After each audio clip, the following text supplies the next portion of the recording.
Greetings. I think now I'm going to make a change. I'm just going to go by subtext. I'm going to separate my readings by subtext now because I seem to notice that the book is getting more and more organized that way. All right, so the subtext here is Jesus and the disciples invited to teach and baptize in Seleucia. Sunday, July 9th, 30 AD, and we are Tammuz the 19th. Jesus and the disciples separated and went in different directions throughout the whole city of Adama. Jesus took the central portions for himself, while the disciples went to the most distant quarters, even as far as the homes of the pagans. They stopped at almost every house, inviting the people who were already prepared to go on following day to the baptism, and on the day after to the great instruction that Jesus was to deliver in a large grassy enclosure on the other side of the lake near Seleucia. The invitations were accompanied by words of instruction. The disciples were thus occupied until dusk, when they left the city and proceeded along the western side of the lake to where some fishing vessels were lying. They went on board and instructed the fishermen who were fishing by torchlight on the broad side of the lake below the spot where the Jordan flowed into it. The glare of the torches allured the fish, which were then taken with hooks and darts. The disciples told the fishermen to bring their fish over to the green square near Seleucia, where the instruction was to be held, and they should be well rewarded. The green square of which they made mention was a kind of zoological garden surrounded by a wall and a hedge. Wild animals taken alive were confined there. Consequently, it was provided with all kinds of dens and cages for that purpose. The place belonged to Adama and was about 1 hour and a half from Seleucia. Monday, July 10th. When morning dawned, Jesus joined the disciples, and they went back to the city together by a roundabout way on which there were several huts. Invitations and instructions were given at these huts as at the other houses. Arrived at the city, Jesus and the disciples went to the residence of the governor, which stood in an open square, and there took some refreshment. The repast consisted of little rolls joined in pairs and small fish with upright heads. These last were served in a many-colored, shining glass dish formed like a ship. Jesus laid one of the fishes on a roll before each of the disciples. All around the edge of the table were cavities, hollowed out like plates, and into them the portions were put. After the repast, Jesus gave an instruction in the hall, opening on the court, in presence of the governor and his household, all of whom were to be baptized. After that, he went to the place of instruction outside the city, where he found many waiting for him, and there too he taught in preparation for baptism. The people in bands came and went by turns, proceeding from this place to the synagogue where they prayed, sprinkled their head with ashes, and did penance. They repaired afterward by the bathing garden near the place of grace, where 2 by 2 they performed their ablutions in a bathhouse separated from each other by a curtain. When the last band had left the place of instruction, Jesus and his disciples followed. The baptismal well was that into which the water from the arm of the Jordan flowed. The basin here, as in other places, was surrounded by a canal so broad as to afford a passage for 2, and from it 5 conduits connected with the basin. These conduits could be opened or closed at pleasure, and at the side of each ran a path over a little canal. In the center of the basin rose a stake which, by a crosspiece that reached to the bank, could be made to open and close the basin. This reservoir, with its 5 canals, had not been especially constructed for the baptism. The number 5 was a frequent recurrence in Palestine, and the 5 aqueducts leading to the pool of Bethesda, to John's fountain in the desert, to the baptismal well of Jesus, bore reference, no doubt, to the 5 sacred wounds or to some other mystery of religion. Tuesday, July 11th. At daybreak next morning, the disciples embarked for Seleucia and the appointed place nearby. The lake at some distance from Adama took the figure of a violin, narrowing off to about 15 minutes in breadth. Seleucia, a city of only moderate importance, was however a well-fortified place being surrounded by two walls and an intervening rampart. On the northern side especially it was so steep as to be wholly inaccessible. In that quarter the pagan soldiers dwelt. The women lived to themselves in a separate part of the city in long rows of buildings, each occupying a private apartment. The few Jews here residing were very greatly oppressed. They lived in miserable holes in the walls and had to perform the lowest and most painful labors on the canals and marshes. I saw no synagogue here, but only a round temple which stood on a circle of pillars upon which there were enormous figures in the attitude of supporting the building. In the center was an immense column, in which were the steps that led up to the edifice. Underneath were subterranean vaults, wherein the urns containing the ashes of the dead were deposited. Nearby was a somber-looking place in which they were accustomed to consume the bodies of the dead. In the temple were idols of serpents with human faces, human figures surmounted by dog heads, and one holding the moon and a fish. The soil around these parts was not very productive, though the inhabitants were remarkably industrious. They made all kinds of cordage for the harness of horses, as well as various kinds of armor, everything necessary for military equipment. The disciples went around in Seleucia inviting the people to the instruction and to partake of the repast prepared at the appointed place. Meanwhile, Jesus went for the same purpose through the pagan quarters at Adama. Then the disciples repaired to the grassy enclosure of the zoological garden, which was beautifully sodded and filled with flowers and bushes, and there, with the fishermen who kept their fish in a cistern, prepared the meal. The tables were broad beams about 2 feet wide that had been drawn up out of the lake. Back to the garden were furnaces in which the fish were roasted. It appears as if meals were often prepared here, for in the caves around were kept a number of flat stone plates, which looked as if formed by nature and upon which dishes of food were served up. There were at this repast bread, fish, herbs, and fruit. When all had been prepared and about 100 of the pagan men were assembled, Jesus came over the lake. He was followed by about 12 Jews, the governor, and several pagans from Adama. He taught on a hill. The governor and the other Jews took part in the management of the repast and served at table with the disciples. Jesus taught the man's twofold composition, body and soul, and of the nourishment of both one and the other. The people were free either to listen to his instruction or to partake of the meal. Jesus granted their permission to try them. Some went straight to the tables, and others soon followed, so that about a third only remained to hear. Jesus taught of the vocation of the pagans and told about the 3 kings, whose history was not unknown to these people. When the meal and instruction were over, Jesus went toward evening with the disciples and Jews to Seleucia, an hour and a half to the south and at some distance from the lake. The people had already returned thither. Here Jesus and his party were received by the most distinguished men of the city, and a luncheon was served for their refreshment. After that they were conducted into the city, and Jesus saluted and instructed the pagan women, who had assembled in a square not far from the gate in order to see him. They were clothed as Jewesses, though not so modestly veiled.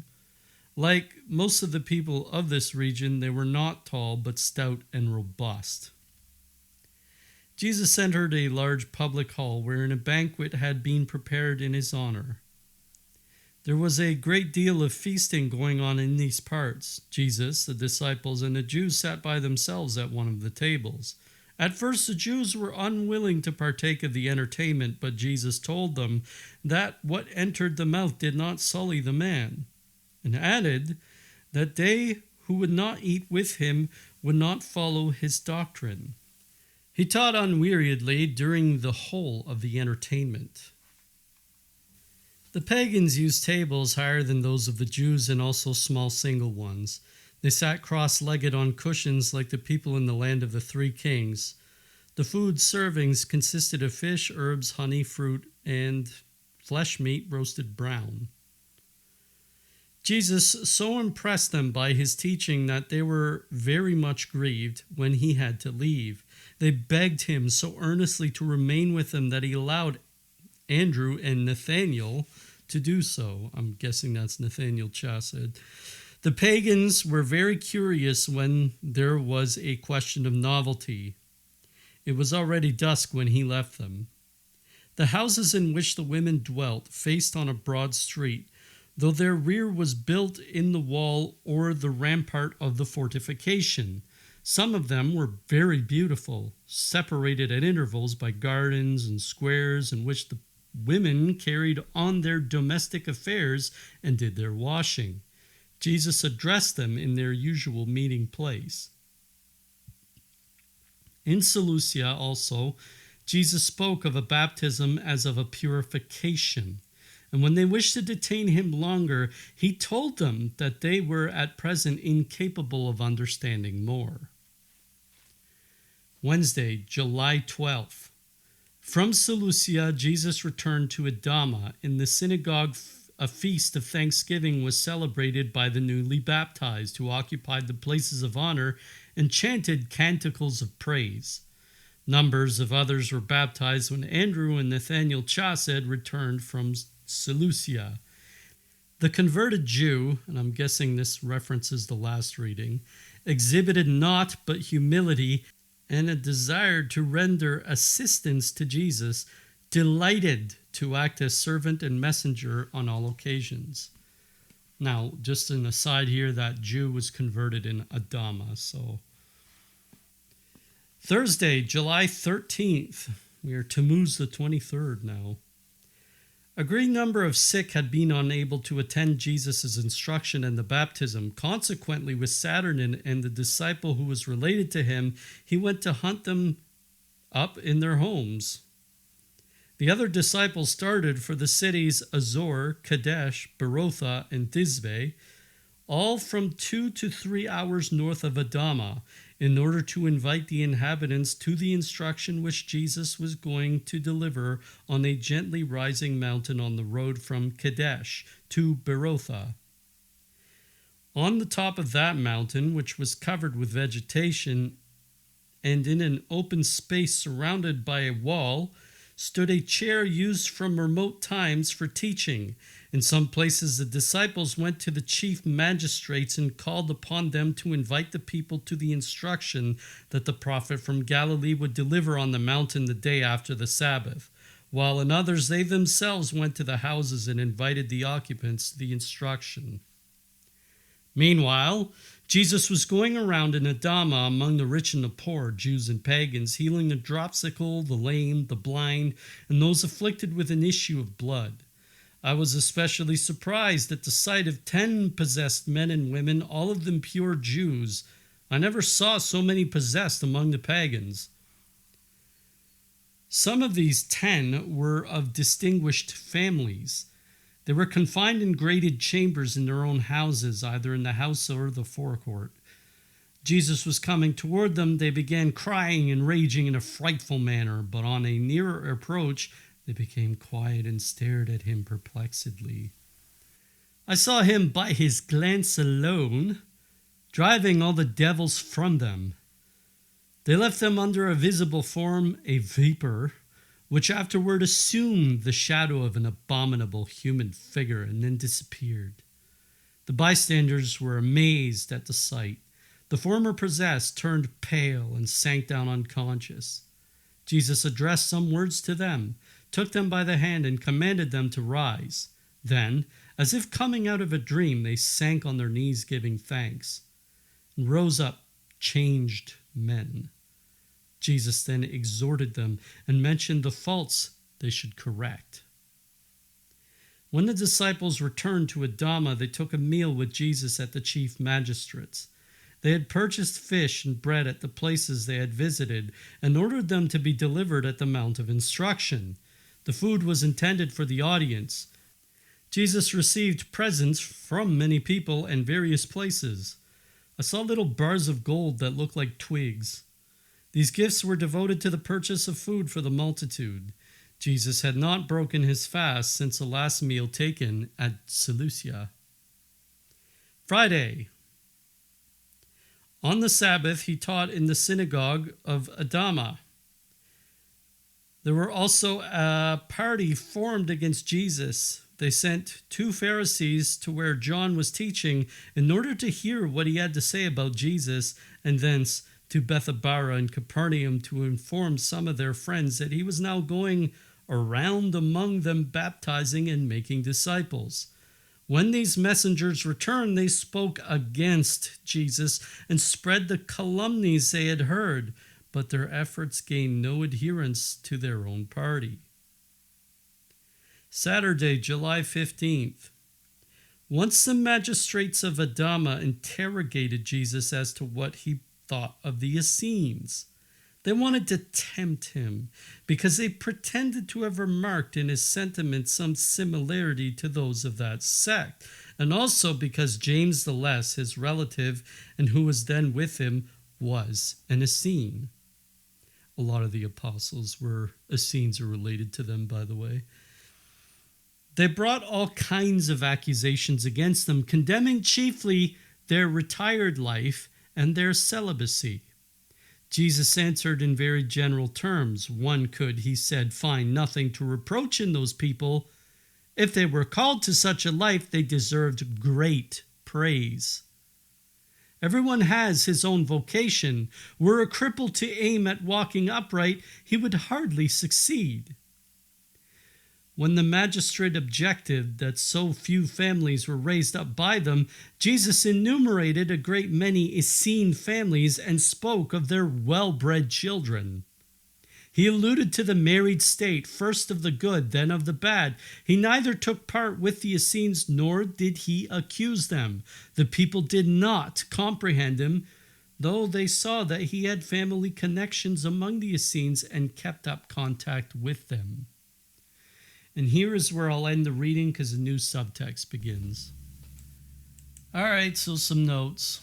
A small anecdote. This is the first note. A small anecdote. An old friend of mine who hated government overreach, and then he's right too, and was quite intelligent. He used to complain that the government banned people from using flashlights to lure fish in the dark. Anyways, he was a man of a survivalist nature, obviously, but the government has to steward these things because they have to do whatever it takes to check people from exhausting a natural resource. But then there's many different ways to go about it, and it's hard to determine a right way. Anyways, it's interesting that these people did it, but and I'm talking about the fishermen in the text that use torchlight to attract fish.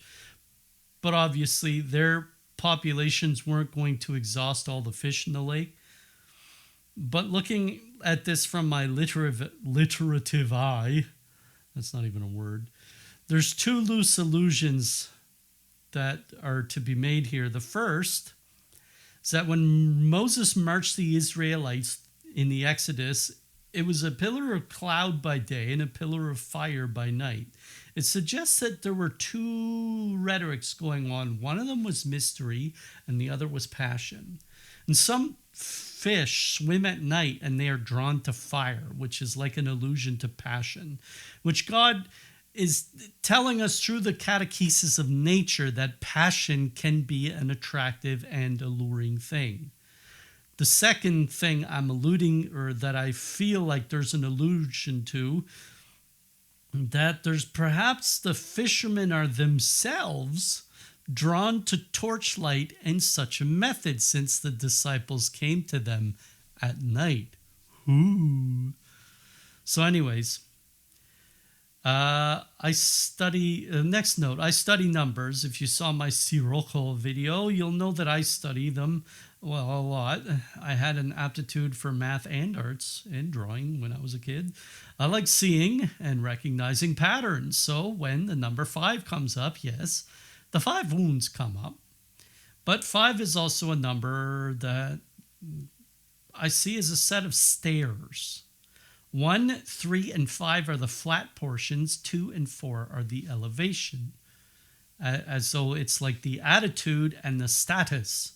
So 1, 3, and 5 would be the status. 2 and 4 would be the attitude. That would either elevate you or descend you if you're going down the stairs to such a status. So we look at, say, prayer or perfection of prayer. We reference, I think it's St. Catherine of Siena, the 9 levels of prayer. And we think, okay, well, there's obviously a status of prayer, but we need to take on new attitudes to open up new avenues of prayer.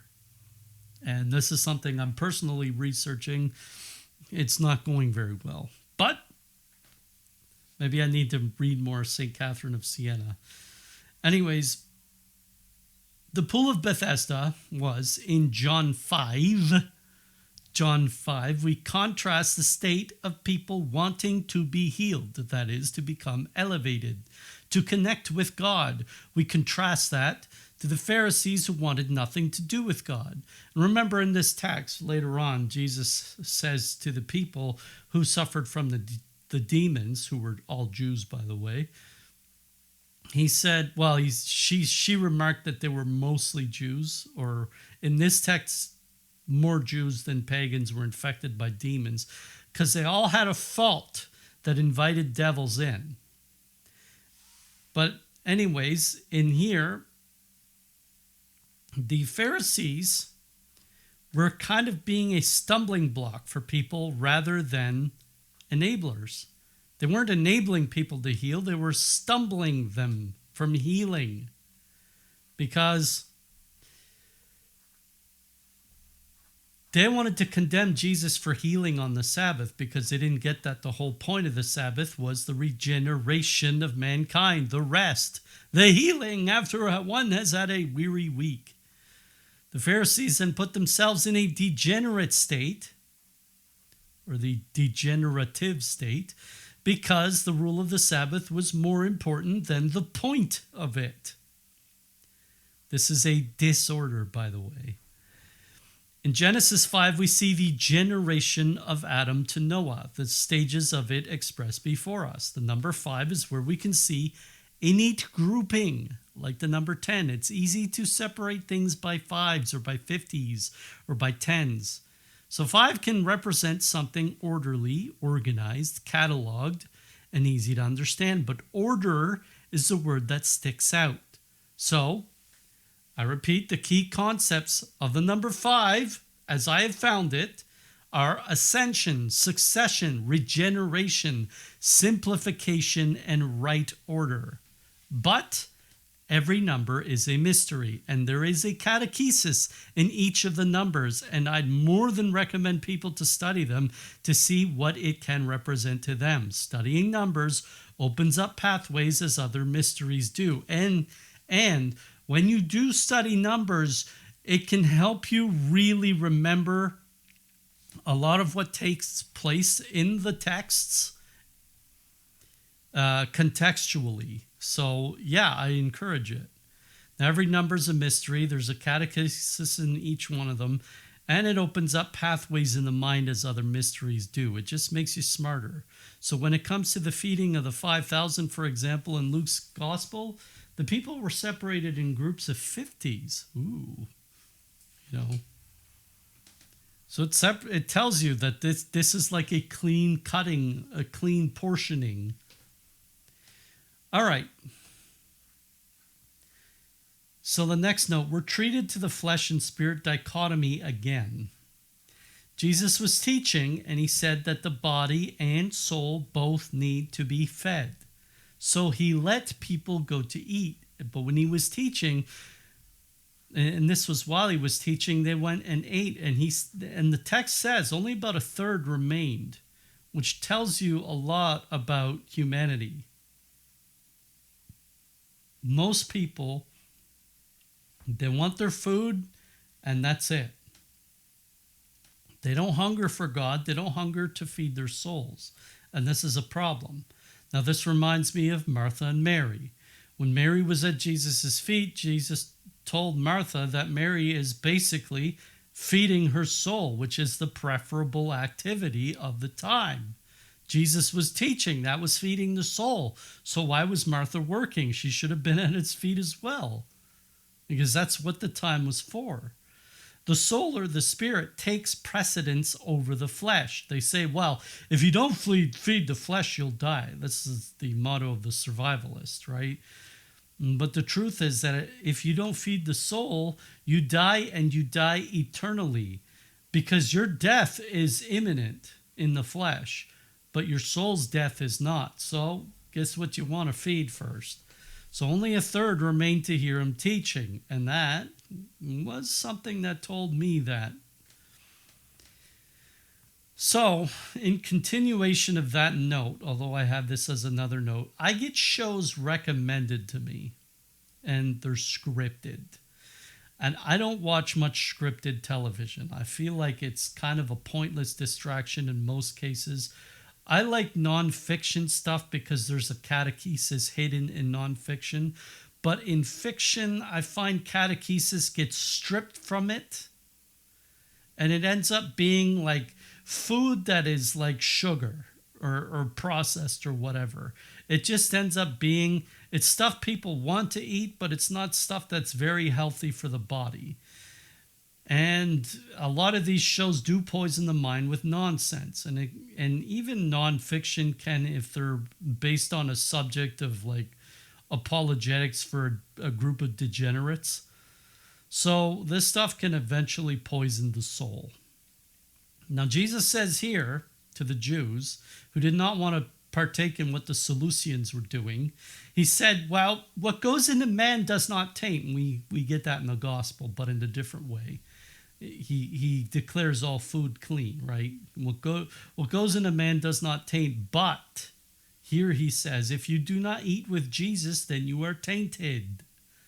It expresses the idea that we can watch worldly stuff, except what is openly blasphemous and sinful, obviously. But even then, we can expose ourselves to it if we are protected with a Christian attitude and a Christian prejudice, or a true prejudice, which means, there's no forbidden books. You can consume them.